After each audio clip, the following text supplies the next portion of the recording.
Hello, everybody. I'm Dr. Claudia Anrig. I am maybe what one would call a queen bee pediatrics and prenatal chiropractic. You may know me from my first, second, or third edition of the textbook Pediatric Chiropractic, and we're just super excited about this development here and something that's available for our profession. I want to thank ChiroSecure. It's what a wonderful opportunity to share with amongst my colleagues and my topic today that I'm going to be talking about is called the fourth trimester wellness care. And so we're going to go to our slides at this time. So when it comes to wellness trimester care, a lot of times we think about preconception, first, second, and third trimester. And very interesting, many of our colleagues out there think that they're prenatal family wellness chiropractors. But sadly, if you think about it statistically, what percentage of your practice is preconception and first and second trimester? If you consider yourself a prenatal chiropractor, but you're only getting last minute Webster patients, you're going to run into a little bit of trouble. It's called disappointment because those individuals are coming in for the last minute Webster. They within a week or two of giving birth, or even a few days, the baby's in the wrong position. They get a last minute referral from a midwife. They're looking on just looking up on the internet, what are some solutions, and chiropractic pops up as a possibility, but those are not really what we call wellness prenatal patients. So for many of you, you may think you have a pregnancy practice, but you may not, because you really should start with preconception. But there's another area that's starting to take a little traction, and that's what we call the fourth month trimester. And basically what that is an opportunity is for our individuals, our future families that are out there with their new babies, how do they get the best that's going out there? So one way of also, by the way, staying connected with me is go to my website, drclaudiaanrig.com. We've got something called free stuff. You can see all my adjustments out, my seminars I put out there. One is a first adjustment where we cover 12 hours of CE, over 100 pages of notes. I teach pelvic floor there as well. Just and the art of communication, how to grow a family wellness practice, or if you just want to reach out and do a survey with me, that's another thing that you can do. And when we talk about the textbook, please, whether Amazon, Lippincott, Williams and Wilkins, wherever you might get the textbook, please get that. That's going to just enrich your ability to go and find stuff that you just don't have time to study it.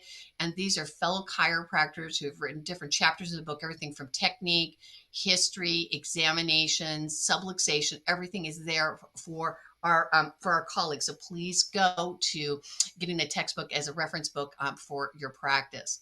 So when we think about what fourth trimester is, our Western culture here, particularly in North America, in Canada, as well as in the US, we just think about women go off, stop, have the babies, and depending on where they live, maybe they get 4 to 6 weeks off if they're lucky, and then back to work they have to go, because the majority of women are not going to be stay-at-home moms. They have to return to work, and depending on your state, any other health complications, the average woman is within 4 to 6 weeks returning back to work, which is totally opposite if we go to certain countries out there like Norway and countries like that, where they allow for the women actually sometimes to take a year to year and a half off. Now, I know that would be a luxury item, talking mainly since I'm probably speaking to US and Canadian doctors. We know that that would be luxury. But what's really missing, if somebody only has 4 to 6 weeks, is they're missing something called rest, recovery, and bonding.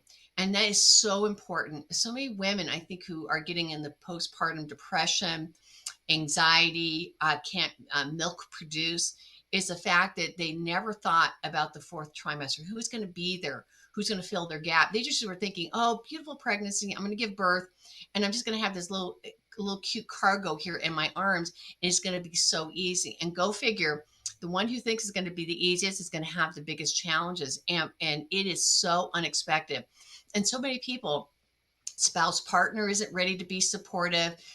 Friends or family, if they're far away, they might just come in for a week. That's not good. That's not a good enough network to have. And so in the need or requirement in rest and recovery, basically, I wish we were like a lot of other countries. They realize how important it is, and to have support for the mom, have support for the newborn, and then also have support for dad, the partner, certainly for the children. How do we support them? They don't need support in 6 months from now. It's usually the first 40 days, and that bonding recovery time is really very, very essential. A part of it is if there was an ideal number that seems to be floating around. It seems that the ideal number of days, if we're going to call it days, is about 40 days. 40 days of quietness, 40 days of just relaxing, getting to know your baby, latching, sleeping, baby pooping, mom recovering from sleep, her pelvis recovering from just all the soft tissue micro traumas that happen. Hopefully it's not one that she's had a C-section, which is another sort of issues because of lifting and so forth. And so this bonding time, the need is about 40 days, not 2 weeks, not a month, but about 40 days. And the thing is if nobody is talking, it's very interesting. Often doulas, midwives, they may have this conversation with the women, and some of them may not have it. And certainly if you go through the allopathic world, nobody has that discussion whatsoever with quote unquote their patients or clients. And so who better than a family wellness chiropractor to start redirecting this conversation with them, even in preconception and in the first and second trimester. If you're waiting until the third trimester, then that's too late. It's way too late, because they will not be able, they're going to be scrambling too much. And so what it is it's just support. And the support needs to show up in many different ways, from people support, emotional support, food support, but that support needs to be there for every family member. So how do we help our patient on this? It really should be a quiet journey, not festivities, not people coming in left and right and visiting the baby and disrupting. And by the way, if that baby's on a sleep pattern, or if that baby is, on a feeding pattern, you have to set up the ground rules. You can only come in during these times, these hours, and it's a short visit. You're not going to spend a half a day bouncing the newborn up and down. You're not shaking them up like they're a martini, folks. You have to really, it's all about the quietness of the family, calming things down and not exciting things. And often a family member, they just get so excited, they want to be involved, and their involvement could be so different if it just was more supportive role, and not just making sure that they get 1,000 pictures to post on Twitter or Instagram. That is just so important to help them with this journey. One of the things that we need to do, as we think about, is kind of create a list, ask them what's the top 5 things. If you could have kind of like a nanny, in a sense, somebody who'd be there for you, write down not only what your physical needs are for the home, your needs for your family, have them write that down.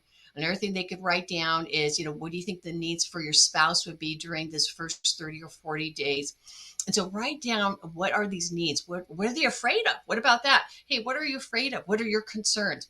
And if you can get them to start thinking about it, start writing it down, and then in between you're adjusting schedule with them, you say, hey, let's go address this one here. And then maybe you could problem shoot, maybe from your own experience. If you've had your own family, you found ways of adapting and pivoting and compensating and so forth. Share your great ideas and so forth. Or if you are one that doesn't have children, don't worry. You've got to know a half a dozen people that have had children and get their advice, how you can advise and help others, with this help time.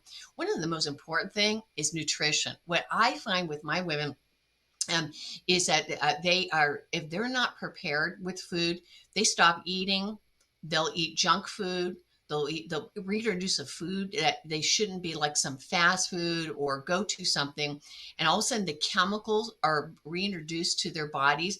And the result is that not only does that create a problem maybe with their indigestion, probably can cause issues with their elimination, having constipation or diarrhea, because they're introducing foods that's not prepared for in their body.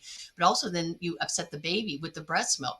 And so it's really important. I consider the fact is, if it's 40 days, you need menu for each of those days. How are you going to accomplish breakfast? What are your snack options? What is the possibility for everybody for, the breakfast, lunch, and dinner? Maybe the breakfast is the easiest thing that they can do on their own, but could a lunch and a dinner option be something that there's well prepared? And then go figure it out, folks. I mean, you may have friends, they may have family members that said, you know what, I'll cook these meals. Maybe they're just, queen or king bee on certain kinds of foods. And so it's prepped, so maybe it can all be frozen and so forth, or somebody actively will prepare a warm meal and deliver it and so forth. But look at your hub. Who could be in your spoke, in your wheel of life? Who could help you? And it might be you're the worst. Your patients could be the worst in food planning and so forth. So could they find us like a kind of a food nanny, that's somebody that would orchestrate their meals and get everything synced up and so forth. So because this is where, when this ball gets dropped, the women stop eating, less milk production, they're under stress, and bad eating. I've seen too much. And I tell my women, forget knives and forks, forget sitting down and dealing. I'd say chop up your food and just grab it and just stick in your mouth. I don't care if you're just with your fingers, do whatever it takes to get the protein in, the fat in, hydrating and so forth. But it's so important. And again, over and over again, I've seen it with my own patients, just their lack of getting that type of support. And then what do we do with their children? What are their children's ages? And maybe some of the older children can help out. That's one thing. But what is their schedule going to be the first few weeks? Can somebody take them over for overnights? Can somebody take them to the park? We need to orchestrate this. So when the mom's pregnant, or the family it's in their pregnancy stage, they have this pretty well ordered in organized format. But it's the afterwards with the oopsie daisy, something might have happened with this baby being, a little bit more challenging, getting into a sleep or feeding pattern. So what would be a plan of action that you could get a college student to come in after hours, a high school kid, a group of people that are just wonderful resources, or homeschool kids. They're they're super polite, one of the best crowd to be around, very responsible, super responsible. And you just, they could be hired out just to help play with the kids and take them outdoors and different things like that. This is a perfect area right now to stop in part 1. And part 2, we're going to finish up this talk about the 4th trimester. I'm real excited to see you again. So again, thank you, ChiroSecure, and you can check me out at drclaudiaanrig.com. Check out my seminars. I have a wonderful mentoring program called Generations, where we just do everything turnkey to grow a family practice. And typically within under 2 years, we have everybody being basically the number one family wellness practice in their community. So check out Generations.